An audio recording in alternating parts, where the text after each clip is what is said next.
Olá pessoal, é um prazer estar aqui de volta com vocês, depois de um período aí parado, né? Porque muitas coisas aconteceram, mas o importante é que estamos aqui de volta com o nosso programa do CEF, né? Que é uma pesquisa de estudo sobre envelhecimento, mas até isso nós mudamos, porque nós estamos muito mais preocupados, não mais com a coisa do envelhecimento, porque o envelhecimento é assim, a gente vem de pequeno, vai crescendo, fica moço, né? E depois chega nessa idade do envelhecer. Mas hoje nós estamos muito mais preocupados com a longevidade. Então nosso programa vai ter uma mudança. Nós vamos estar conversando não só com pessoas, com artistas com mais de 60 anos, nós vamos também trazer para cá os envelhecentes, né? O que eles pensam, o que eles têm a colocar, a contribuir mais neste sentido. Porque nós aqui, né, no meu caso, eu já cheguei numa idade, eu já ganhei muitos anos em relação aos meus que ficaram lá para trás, meu pai, minha avó, e hoje eu estou aqui graças à ciência. Mas nós sabemos muito bem que essa ciência, quem que inventou? Fomos nós, né? E com a longevidade nós ainda vamos inventar muitas coisas e chegar aos 100, 120 anos vai ser muito fácil. E hoje nós temos uma prova disso, que nós estamos aqui com um artista, ele é escultor, ele mora em Rolândia e também é uma pessoa assim que tem uma expectativa, que quer mais dessa vida, que é o nosso artista que está aqui, que é o Edson Massucci. Bem-vindo, Edson. Muito obrigado, prazer em estar com vocês aqui e poder falar um pouquinho dessa vida de artista, né? E a minha já é bem antiga, que eu venho fazendo arte desde 1982. 82, né? Então já tem um bom caminhar, né? Sei. Já tá.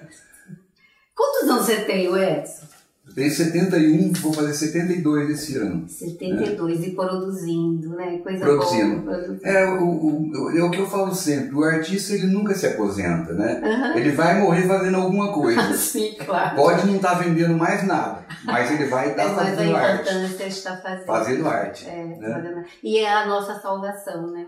Que eu falo que o artista, nós somos pessoas privilegiadas. A gente tem um mundo da gente. Eu mesmo já passei por processo que se não fosse a minha arte, eu não estaria aqui agora, assim, toda querendo mais, né? Entrevistando, né? É o que eu estava falando para você, né? É que o artista ele está sempre focado na arte. Se ele estiver fazendo um trabalho, ele vai estar observando ao redor dele. Por exemplo, eu estava falando para você daquele trabalho que eu estou fazendo para a JBS, sim, né? Que é Rolândia foi rainha do café. E eu digo sempre, quem foi rainha nunca perde majestade, né? Então, nós temos que preservar isso. Aí a JBS montando lá em Rolândia um complexo industrial e me fizeram as encomendas de uma lembrancinha dos alunos da escola Germinar em São Paulo. É uma escola que tem 650 alunos e são filhos dos administradores da JBS. São os futuros administradores da JBS. É uma escola fantástica. Sim. E a cada 3 meses vem 30 alunos lá da escola, vêm visitar meu museu. Ah, sim. Já eu ia perguntar isso. Conta para nós essa história do museu. Conta. Nós temos lá em Rolândia um museu que chama Museu do Café Massucci, que aliás me deu uma encrenca danada na minha cabeça. Como assim? Porque na época que nós começamos a trabalhar com essa história do museu, as autoridades não estavam nem aí pra gente, né? Sim. Então nós começamos a nos preocupar em fazer alguma coisa por nossa vontade, por nossas mãos. Sim. Aí chegou o Daniel, que tem uma fazenda lá em Rolândia, que é uma fazenda muito antiga de café. E tem lá os terrões de café, as máquinas de café, tá tudo lá ainda preservado, né? E aí ele falou para mim, Massucci, vamos lá na fazenda, tem uma casinha de 1940, que é uma casinha feita de peroba madeira, rosa, né? madeira nobre, né? Dos pioneiros, né? Sim, sim. Dos pioneiros. Tem casa lá de 1940, inclusive tem a casa onde eles começaram a desmatar a Rolândia. Olha. Era uma casa feita de palmeira, de palmito. Olha. Né? Aí nós fizemos uma réplica lá e tal. Aí fui lá conhecer a casinha, num domingo de manhã ele foi lá em casa, vamos lá na fazenda, vamos ver. Falei, vamos lá. Tinha 2 casas para escolher. Uma estava muito estragada, assim, ia ter que restaurar muita coisa. Sim. Aí eu vi essa casinha e vi lá na frente escrito Casa da Solidão. Né? Eu falei, essa daqui. Olha. É uma casinha pequena, não tem acessibilidade para cadeirante, essas coisas, sim, né? Mas quando a gente faz uma exposição alguma coisa, a gente faz o seguinte, por exemplo, vai muito cadeirante lá, né? Olha. Então não tem jeito de entrar com as cadeiras dentro do museu. Sim. Então a gente coloca no terreiro, espalha as obras no terreiro, que eles podem circular no meio das obras, né? Olha só que lindo. Tá vendo? Quando a gente quer uma coisa, a gente faz, dá um jeito, legal, né? Muito legal. Não dificulta. Isso aí, para construir esse museu, demorou uns 40 dias mais ou menos, sim, né? Ele falou, você faz umas obras de café? Tá bom. E a minha infância foi de café. Meu avô tinha uma fazenda que tinha 750 mil pés de café. Sim. Né? E eu levantava de manhã, 5 horas da manhã, pegava um caneco de alumínio, colocava conhaque e açúcar, ia para a fazenda. Pegava uma carona com ônibus, ia até a fazenda, chegava lá, tirava leite na hora, tomava aquele leite quentinho, com conhaque e açúcar. Né? Quantas memórias. E eu estudava no período da tarde. Sim. Então o que eu fazia? Eu tomava o leite ali, subia no cafezal, que ficava a 1 quilômetro mais ou menos, andava 1 quilômetro, chegava lá e eu acompanhava o pessoal trabalhando, sentindo aquele perfume da flor do café. Olha, até arrepio, né? A época da colheita, que você sente aquele cheiro de poeira no ar, né? Mas era muito gostoso. Isso eu gravei tudo. Pois é, e aí, Edson, essa memória você leva para as suas figuras, né? Para as suas esculturas. Sim. E lá nesse museu tem todas essas obras, estão lá e funciona? Tá meio fechado agora por causa da pandemia, né? Sim. Mas nós recebemos muita gente de fora lá, muitos alemães, suíços, né? Sim. E inclusive desse museu tem um trabalho meu no Ibersbremen Museum, lá em Bremen, na Alemanha. Olha, né? Só que lindo. Que veio um curador de arte do museu, ele veio em Rolândia. Aí conheceu o Daniel, conversaram e tal, e ele falou assim, eu quero levar uma obra daqui. Aí o Daniel falou assim, falou de levar ele em casa, né? Aí ligou para mim e falou, Massus, tá aqui um curador do Museu de Arte de Bremen lá, né? E ele quer levar uma obra sua. Sim. Eu falei, Daniel, faz o seguinte, ó, então marca para ele vir depois de amanhã, porque minha casa tá uma bagunça. Ele falou, não se preocupe, porque ele é artista também. Né? Olha só. Aí ele chegou em casa, minha casa tá uma bagunça, cheio de papel pro chão, eu vou trabalhando, eu vou jogando no chão ali, né? Aí ele chegou, cresceu aquele olhão assim, ele olhava tudo abismado para minhas obras, né?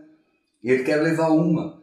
Só que tem que ter no máximo 42 centímetros de altura, transporte de avião, né? Sim. Eu falei, tudo bem, vamos lá. Aí 50.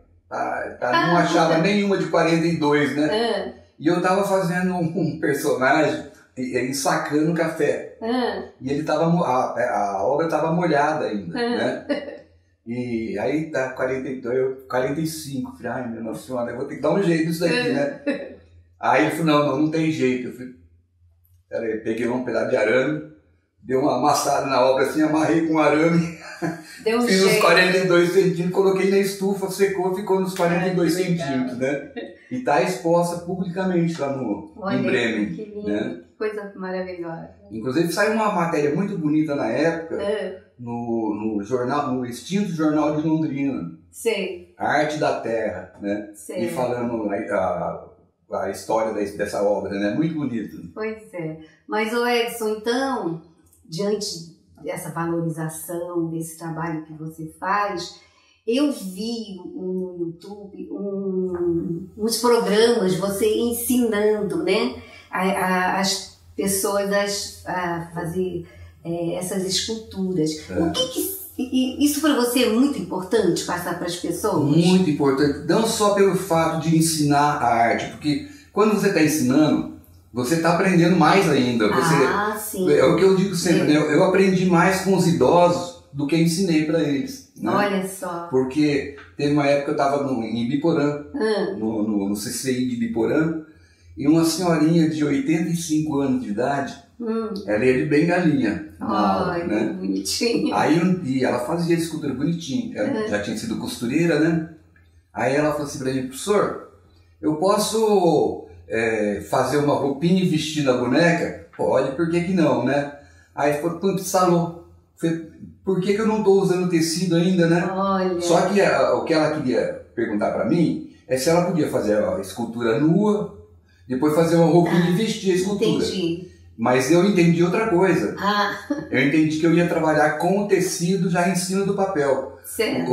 Usar o papel, cola, várias camadas de papel e uma camada de tecido. E aí eu aprendi a dar movimento, fazer isso daqui, olha, esses movimentos. As pregas, né? Que você dá um movimento no tecido, ele acompanha o...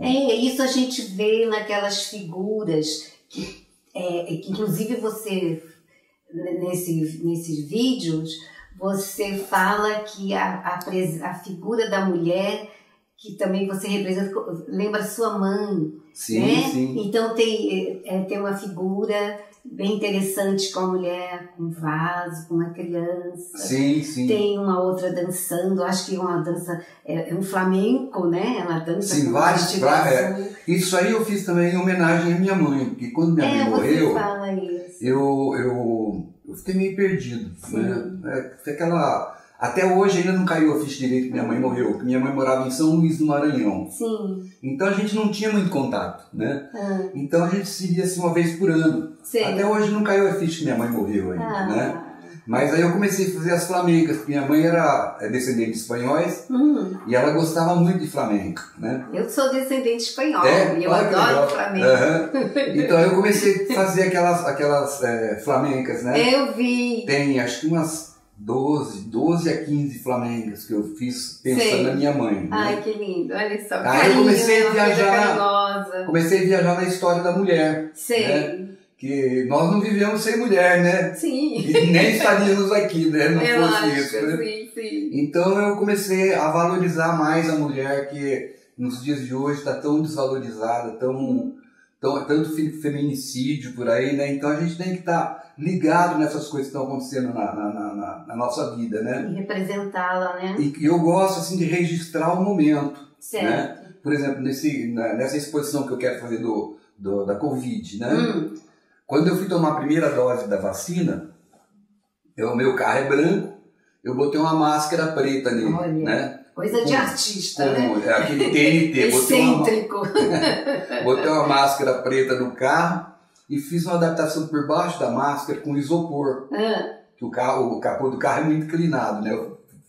Ficou narizinho. Ficou mais liso. E eu coloquei uma figura que você deve ter visto no YouTube. É um médico, um enfermeiro empurrando uma maca com um paciente deitado na maca tomando sangue. E aí tem até aquele postezinho lá pingando sangue. Olha. Aí coloquei de um lado e do outro lado eu coloquei a médica fazendo uma consulta naquela mesinha com a escadinha, né? Todo o cenário, né? Coloquei em cima do capô do carro assim, e fui tomar vacina. Só que fui logo no começo da vacina, né? Era muita fila. Eu peguei assim umas 15 quadras longe de onde eu ia tomar vacina. Sei. E andava 2 carros, parava. E dava uma paradinha, tinha todo mundo fotografando o meu carro. Né? Olha que legal. Mas os médicos ficaram todos... Teve uma médica até que chorou até na hora que viu a homenagem, né? Certo. Que aí eu aproveitei e falei, vou fazer meu marketing agora, né? É verdade. Pois é, Wes, além de você homenagear sua mãe através das esculturas, né? Representando a mulher, você também tem uma tendência religiosa, né? De fazer umas imagens. Sim, eu valorizo muito uma figura que é o São Francisco de Assis. Sim. São Francisco de Assis foi o primeiro ecologista, o primeiro ambientalista, né? É verdade. Então eu me apeguei muito à figura dele. E comecei a fazer São Francisco. Eu tenho São Francisco de tudo quanto é tamanho, né? Foi acho que uns 3 a 4 anos atrás, teve uma exposição aqui, Francisco, um santo homem, né? Foi no Museu do Carlos Weiss, né? Tinha 460 imagens de São Francisco. Eu vi. Viu? Eu vi. Só minhas imagens ali tinham umas 8, né?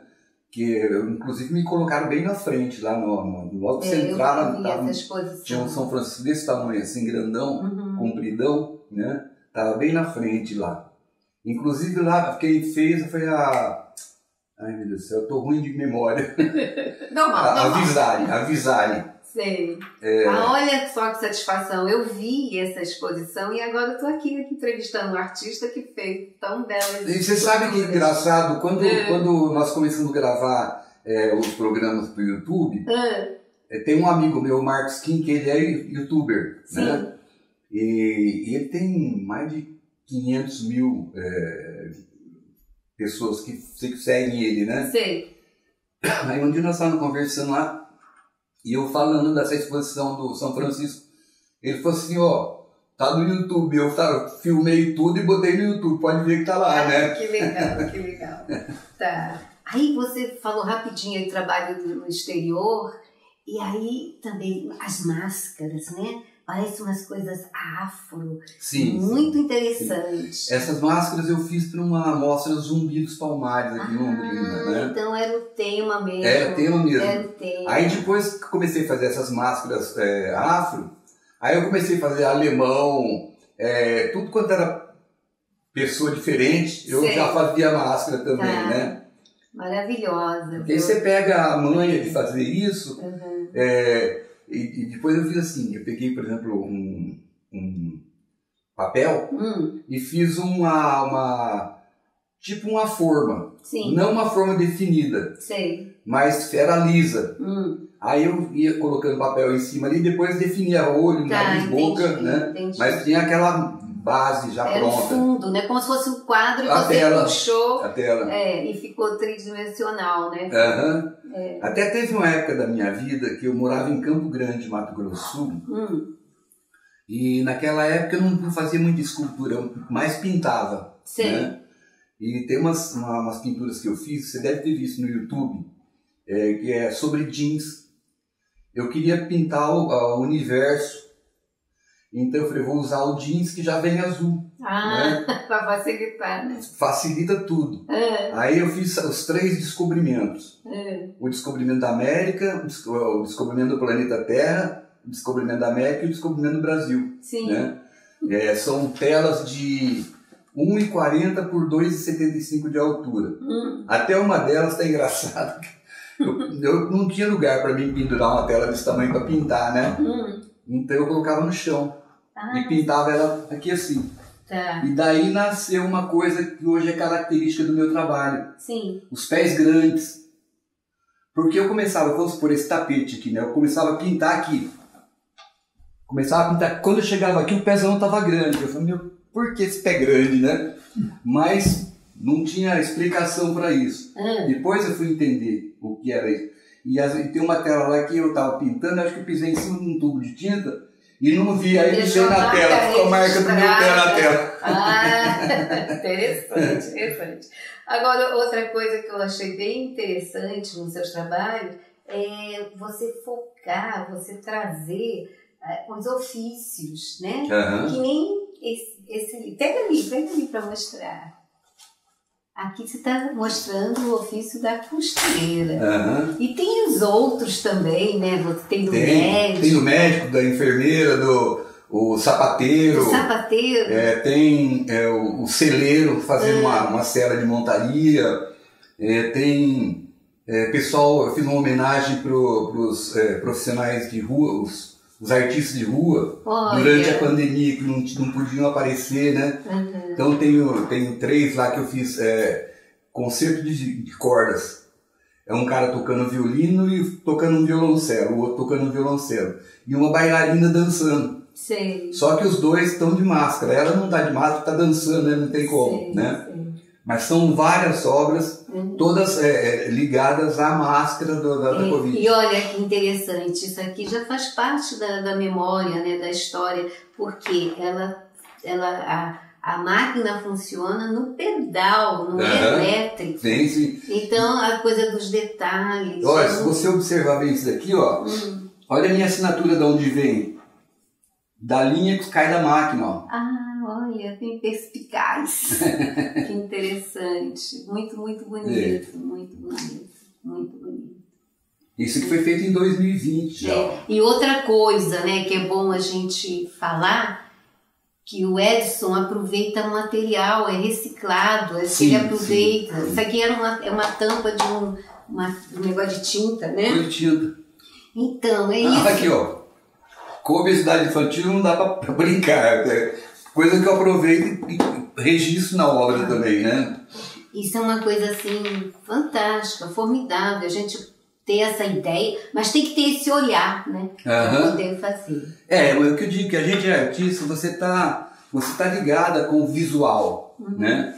Às vezes eu vejo, assim, numa exposição, tem pessoas que passam na frente das obras, assim, aí você chega lá, você viu tal coisa? Não vi. Aonde tá? Ali. Mas já passei lá, mas não prestou atenção, então. Não viu o que tá escrito na obra lá, né? Tá. Porque um bom observador, ele vai olhar direitinho, cavucar detalhes na obra para ele, né? Então tá, Edson. E dentro desse mundo, e você labutando, querendo fazer mais, qual é o recado que você poderia deixar para as pessoas, principalmente para os jovens, né, que estão começando a entender um pouquinho mais da vida, a importância da arte na nossa vida? Eu acho que tem acreditar sempre. Acreditar, né? Sempre. Porque quando eu morava em São Paulo, eu já desde criança sempre agitava alguma coisinha assim de argila, fazia algumas coisinhas de arte. Quando eu mudei para São Paulo, eu estava com 17 anos, né? E eu morava no Tatuapé e todo dia ia trabalhar em Osasco, no Bradesco.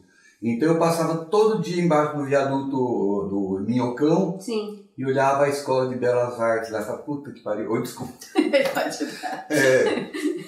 Eu gostaria tanto de estar estudando nessa escola aí, né? Mas naquela época era muito caro. Muito caro. Não tinha dinheiro. E era coisa da elite. Era coisa da elite. E pra mim a maior fantasia era entrar naquela escola lá e botar um modelo vivo na frente aqui e trabalhar uma tela, né? Mas nunca deixei de gostar da arte, porque eu não podia pagar aquilo. Hoje até o Daniel, que é o dono da fazenda lá, que é onde tem o meu museu, ele fala assim, graças a Deus que você não fez essa escola. Senão você ia ser esses artistas metidos que tem por aí. Ele falou assim, você aprendeu por você mesmo. E realmente é verdade, eu sou autodidata, nunca fiz curso nenhum, né? Agora, ultimamente que eu tenho assim, às vezes pesquisado um pouco na internet, alguma coisa que tá ligado ao que a gente faz, né, para você abrir mais o campo de visão, né? Até eu estava falando para você agora há pouco, eu estou fazendo essa obrazinha para a JBS, né? Eu ia fazer a base com bambu, ia cortar um taruguinho de bambu, rachar ele no meio para fazer o suporte para colocar o raminho de café. Aí fui comprar moranguinho num sítio lá perto, no Bartira, lá em Rolândia. Fomos comprar moranguinho, que lá tem uma estufa, você vai lá e colhe o moranguinho que você quer. Aí você comer lá, tá na conta, né? Certo. E aí você paga o que você vai levar. Aí passando lá assim, eu desci um monte de pés de café cortado, seco. Eu falei, puta, eu vou fazer a base com um tronco de café. Claro. Aí cortei tudo umas bolachinhas desse tamanho assim, mais ou menos, dessa grossura, e plantei os pezinhos de café, mudinhas de café no pé de café mesmo, né? Aí deu o tchan, né, da obra, né? Claro. Mas não estava previsto isso. Sim. A gente vai descobrindo... Mas a criação, ser criativo. E isso também não é de graça, né? Quantos processos você passou de aprendizado, né? Então eu acho assim, né, uma fala assim, para a gente terminar a nossa entrevista. o exemplo que você está dando. Você é um artista autodidata que foi à luta e chegou num ponto que todo mundo te conhece, fazendo uns trabalhos lindos. E é isso para mostrar, porque tem muito, principalmente os jovens, que falam assim, eu não sei, eu não vou fazer, eu não sou artista, eu não tenho dom. Por que ele fala isso? Porque ele olha o artista famoso, o artista conhecido, né? Tipo um Van Gogh, uma coisa assim, mas aquilo é o trabalho dele. Você tem que procurar o seu trabalho, o seu traço, e é isso que o Edson nos mostrou hoje. Eu falo muito o seguinte, por exemplo, às vezes tem muita criança que a gente está acostumado a ver desenho de criança, ele faz um monte de círculos, esse é o meu sítio, é a minha casinha. Mas é. Aí mostra pro pai, o pai fala, isso aí não tem casinha nenhuma aí. Então, essa criança nunca mais vai aprender a fazer uma casinha. Verdade, tem que incentivar. Incentivar sempre. E procurar o olhar da criança e entender o que ela está fazendo. Isso é super importante. E toda vez que, esses tempos atrás, estava lá na fazenda, e veio um pessoal da Alemanha, o Summer School, né, da Universidade de Koblenz, na Alemanha. Eles vieram fazer um curso aqui em Rolândia, na Fazenda Bimini, que eles são alemães, né? Então combinamos lá, inclusive o professor Marco Soares, aqui da UEL, que estava junto também, né? E aí eu estou lá fazendo uma performance, um workshop com eles, né, com esses alunos da escola. Aí eu sempre falo uma palavra em alemão, e uma professora sem falar uma palavra em português. E ela chegou para mim e falou se podia mexer. Peguei e dei um suporte para ela de arame e fui fazendo só por mímica. Ela fez uma escultura. Tá vendo? Com uma hora de trabalho, né? Mas só que não pode ser feito em uma hora. Lógico. Lá nós estávamos fazendo para ser um negócio só para rápido. ela pegar o jeitinho. Porque você tem que fazer, mexendo com papel. Tem que esperar secar. Você tem que esperar secar, aí põe na estufa, espera secar. No dia seguinte você vai dar sequência no trabalho. Porque uma obra dessa que eu faço que demora em torno de uma semana para fazer. Sim, eu acho que até pouco, até mais. Quando eu falo que eu faço em uma semana, o povo não acredita também, né? Mas você pega a manha tão bem de fazer o trabalho. Você já tem a prática, né? Embora. Então tá, Edson. Só tenho a agradecer de você estar participando do nosso programa, né? Que a ideia é essa, incentivar as pessoas e ver o quanto que a pessoa é capaz quando ela quer, quando tem uma criatividade. E é isso. Questão de entender é onde você aprende a fazer. Então. Quando você começa a entender a obra, você aprende a fazer. Sim, né? sim. E é uma coisa que não tem limite, né? E vai. Então tá. Muito obrigado por estar aqui com vocês. Eu que agradeço. E se alguém tiver a oportunidade de entrar no YouTube, entra no canal Edson Massucci. Olha. Que vão ver as obras, né? Sim, você inclusive ensina como fazer, que é muito lindo. E lá tem até a técnica da cola, porque essa cola eu aprendi a fazer com meu pai quando eu era criança. Que é uma cola feita... Tem uma história. Uma cola feita de polvilho azedo. Eu sei como que é. Antigamente eu fazia com cola de farinha de trigo. Só começou a dar traço, eu tive que recolher um monte de trabalho que eu tinha vendido e restaurá-los porque estava com traço. Os sapateiros que fazem o sapato à mão, eles usam essa cola também. Porque você lembra que antigamente tinha um sapato que você dava, ela raspava sola com sola e fazia um barulho. Aí meu pai começou a colocar essa cola no meio para não parar de fazer esse barulho. Aí é uma cola simples pra caramba, feita com polvilho azedo. Então, é isso aí. Isso tudo tá lá no YouTube, né? Opa! Então tá. Então é isso. Valeu, muito obrigado. Obrigado a vocês. E até o próximo programa.